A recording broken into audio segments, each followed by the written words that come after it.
सक्षम police times, news 112, सक्षम जनतेचा आवाज।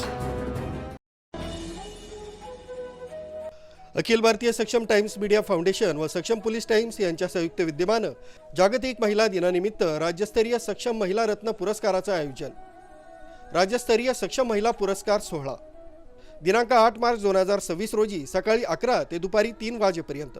कार्यक्रमाचे स्थळ चंद्रलोक MGM कॉलेज रोड, नांदेड। स्वागत उत्सुक अखिल भारतीय सक्षम टाइम्स मीडिया फाउंडेशन व सक्षम पोलीस टाइम्स परिवार।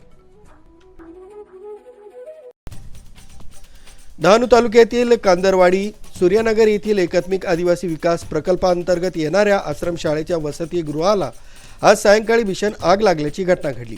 ही आग शॉर्ट सर्किटमुळे लागल्याचा प्राथमिक अंदाज वर्तवण्यात आला। सायंकाळी सुमारे 4:45 वाजेच्या सुमारास ही दुर्घटना घडली। या भीषण आगीत वसतिगृहातील सुमारे 200 पेक्षा अधिक विद्यार्थ्यांचे शैक्षणिक साहित्य, कपडे आणि गाद्या जळून खाक झाल्या। त्यामुळे विद्यार्थ्यांचे मोठे नुकसान झाले। आगीची माहिती मिळताच डहाणू नगर परिषदेच्या अग्निशमन दलाला पाचारण करण्यात आले। अग्निशमन दलाचे जवान आणि स्थानिक नागरिकांनी शर्थीचे प्रयत्न करून आगीवर नियंत्रण मिळवले। सुदैवाने आग लागल्याचे वेळीच लक्षात आल्याने सर्व विद्यार्थ्यांना तातडीने सुरक्षित बाहेर काढण्यात आले, ज्यामुळे मोठा अनर्थ टळला। या घटनेमुळे परिसरात काही काळ भीतीचे वातावरण निर्माण झाले होते। न्यूज ब्युरो, सक्षम पोलीस टाइम्स, न्यूज 112, डहाणू।